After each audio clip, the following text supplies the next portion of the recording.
ఆశ్రమం పేరుతో అశ్లీల పనులు చేస్తున్న ఓ స్వామీజీ ఉదంతం తాజాగా వెలుగులోకి వచ్చింది.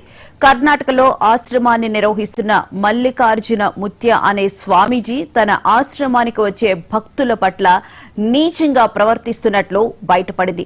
7 ఏళ్ల బాలికతో మల్లికార్జున ముత్య అసభ్యంగా ప్రవర్తించిన వీడియో బయటకు రావడంతో ఆ స్వామీజీ బండారం బట్టబయలేది.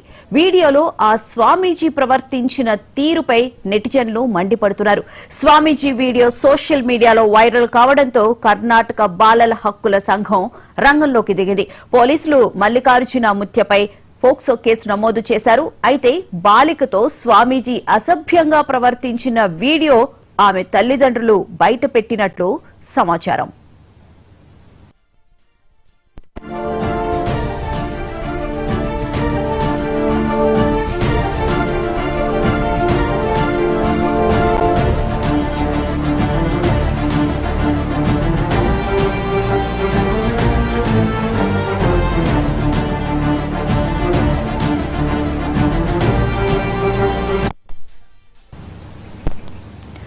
ఆశ్రమం పేరుతో అశ్లీల పనులు చేస్తున్న ఓ స్వామీజీ ఉదంతం తాజాగా వెలుగులోకి వచ్చింది. కర్ణాటకలో ఆశ్రమాన్ని నిర్వహిస్తున్న మల్లికార్జున ముత్య అనే స్వామీజీ తన ఆశ్రమానికి వచ్చే భక్తుల పట్ల నీచంగా ప్రవర్తిస్తున్నట్లు బయటపడింది. 7 ఏళ్ల బాలికతో మల్లికార్జున ముత్య అసభ్యంగా ప్రవర్తించిన వీడియో బయటకు రావడంతో ఆ స్వామీజీ బండారం బట్టబయలైంది. వీడియోలో ఆ స్వామీజీ ప్రవర్తించిన తీరుపై నెటిజన్లు మండిపడుతున్నారు. స్వామీజీ వీడియో సోషల్ మీడియాలో వైరల్ కావడంతో కర్ణాటక బాలల హక్కుల సంఘం రంగంలోకి దిగింది.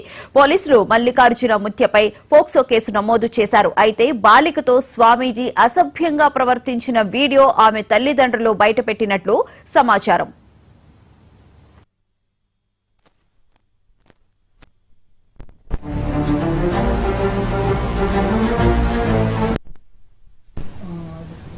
ఆశ్రమం పేరుతో అశ్లీల పనులు చేస్తున్న ఓ స్వామీజీ ఉదంతం తాజాగా వెలుగులోకి వచ్చింది. కర్ణాటకలో ఆశ్రమాన్ని నిర్వహిస్తున్న మల్లికార్జున ముత్య అనే స్వామీజీ తన ఆశ్రమానికి వచ్చే భక్తుల పట్ల నీచంగా ప్రవర్తిస్తున్నట్లు బయటపడింది. ఇక ఇదే అంశానికి సంబంధించిన పూర్తి వివరాలను మా క్రైమ్ ఇన్ఛార్జి మధు లైవ్ లో అందిస్తారు. మధు, చెప్పండి, ఏంటి మల్లికార్జున ముత్య అనే ఆయన ఆశ్రమాన్ని నిర్వహించడం, అయితే 7 ఏళ్ల బాలికతో అసభ్యంగా ప్రవర్తించడం, అది కూడా వాళ్ళ తల్లిదండ్రులే ఆ వీడియోని లీక్ చేశారని చెప్పారంటున్నారు. అసలు ఏం జరిగింది, అసలు వాస్తవాలేంటి?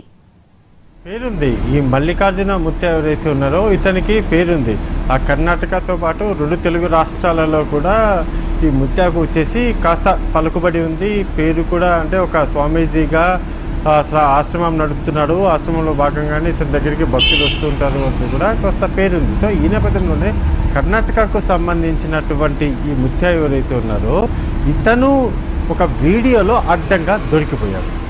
ఆ వీడియోలో 6 సంవత్సరాల బాలిక ఎవరైతే ఉన్నారో ఆ బాలిక పట్ల అతను చేసినటువంటి ప్రవర్తించినటువంటి తీరు ఏదైతుందో అది ఇప్పుడు అనేక విమర్శలకు తావిస్తుంది. ఆ బాలిక తల్లిదండ్రులు అతన్ని కలిసిన తర్వాత, అంటే అతని ఆశ్రమానికి వెళ్ళడం, ఆశ్రమంలో అతన్ని కలవడం, కలిసిన తర్వాత ఆ బాలికను అతను ముత్య ఎవరైతే ఉన్నారో అతను కూర్చోబెట్టుకున్నటువంటి విధానం అంతటి చూసిన తర్వాత ఆ వీడియోని సోషల్ మీడియాలో పెడితే సోషల్ మీడియాలో కూడా ఏంటిది ఈ విధంగా ప్రవర్తిస్తున్నాడు, ఈ విధంగా బిహేవ్ చేస్తున్నాడు అంటూ కూడా మొత్తం నెటిజన్లు అందరూ కూడా ఆగ్రహం వ్యక్తం చేశారు. సో ఆ తర్వాత మొత్తం దీనికి సంబంధించినటువంటి వ్యవహారంలో కర్ణాటకకు సంబంధించినటువంటి బాల హక్కుల సంఘము సుమోటోగా ఒక కేసు నమోదు చేసినట్టుగా కూడా సమాచారం.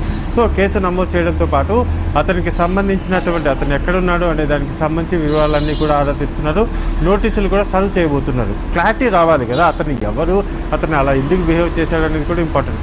ఏది ఏమున్నా ఎంతున్నా సరే ఆ వీడియో మాత్రం స్పష్టంగా కూడా అర్థమైపోతుంది. అతను ప్రవర్తించినటువంటి తీరు ఏదైతే ఉందో అది చాలా అభ్యంతరకరంగా ఉంది, అసభ్యకరంగా ఉంది. అతను పూర్తిగా ఈ విధంగా, అంటే పెద్ద స్వామీజీలా చెప్పుకునేటటువంటి అతను ఈ విధంగా ప్రవర్తించడం ఏంటి, అలా ప్రవర్తించడం ఒక స్వామీజీకి తగునా అనేది కూడా లేకపోలేదు. మామూలుగా రావడం, పిల్లలకు ఆశీర్వాదం ఇవ్వడము అంతవరకు బాగానే ఉంటుంది. కానీ ఆ బాలికను తన గుడిలో కూర్చోబెట్టుకొని అందులోనూ తాకరాని చోట తాకుతూ చేసినటువంటి ఆ మిస్బిహేవియర్ ఏదైతుందో అది 100కు 100% అందులో ఎటువంటి డౌట్ లేదు. ఆ వీడియోలో స్పష్టంగా కూడా అర్థమైపోతుంది. సో వీటన్నిటికీ సంబంధించినటువంటి విచారణ మొదలు కాబోతుంది. మొత్తం ఇక్కడ ఉన్నటువంటి కర్ణాటకలో ఉన్నటువంటి ఆయన భక్తులతో పాటు పూర్తిగా కూడా ఆయన స్వామీజీ కూడా అనలేంలే, మళ్ళీ భక్తులు అంటే కూడా అదొక నెగిటివ్గా వెళ్ళిపోతుంది. ఇతను ఇప్పుడు స్వామీజీ అనాలా, లేకపోతే ఇంకొక పేరు ఏదైనా పెట్టాలా, లేకపోతే ఏంటి ఈ రకంగా చేసినటువంటి ఒక కామాంధుడు అనాలా, లేకపోతే ఇంకొక పేరు ఏదైనా పెట్టుకోవాలి తెలియదు. కానీ మొత్తానికైతే అతను ప్రవర్తించినటువంటిది, అతను చేసినటువంటి విధానం, అతను అక్కడ ప్రవర్తించినటువంటి పూర్తిగా కూడా అందరూ కూడా చి చి అనేలాగైతే ఉన్నాయి. అయితే మధు, మనం ప్రధానంగా చూస్తే ఆ వీడియోలో ఎంత అసభ్యంగా ప్రవర్తించింది మనకి కనిపిస్తుంది. సో ఈ వీడియో బయటకు వచ్చిన తర్వాత ఇంకా ఎవరైనా బయటికి రావడం జరిగిందా? మేము కూడా ఇలాంటి ఎదుర్కొన్నాము అని చెప్పి ఎవరైనా బయటకు వచ్చారా? దానికి సంబంధించి ఏమన్నా అప్డేట్ ఉందా? ఇతని మీద ఉన్నాయి కొన్ని అలిగేషన్స్, లేకుండా లేదు. ఇతను సంబంధించినటువంటి ఆశ్రమము, అదేవిధంగా ఇతనికి సంబంధించిన బిహేవియర్ మీద కూడా గతంలో కూడా ఉన్నాయి కొన్ని విమర్శలు అయితే లేకపోలేదు.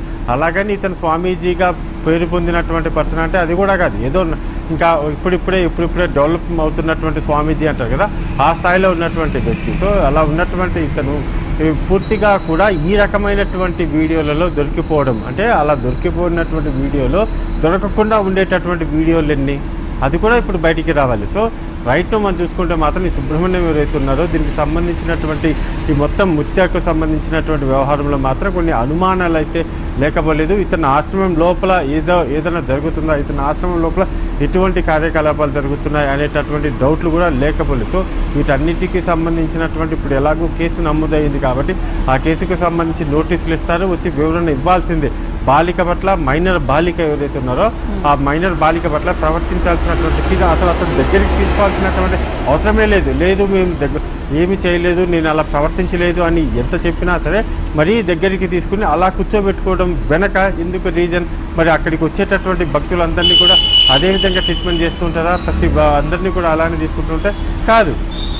ఏదో అంటే మరి ఆ బాలికకి సంబంధించినటువంటి తల్లిదండ్రులు ఒక రకంగా చెప్తున్నారు, ఈ స్వామీజీ చెప్తున్నటువంటి విధానం ఇంకో రకంగా ఉంటుంది. వాళ్ళు సోషల్ మీడియాలో పెట్టిన తర్వాత నెటిజన్లు అందరూ కూడా చాలా అంటే చాలా ఆగ్రహం వ్యక్తం చేశారు. Right, thank you Madhu.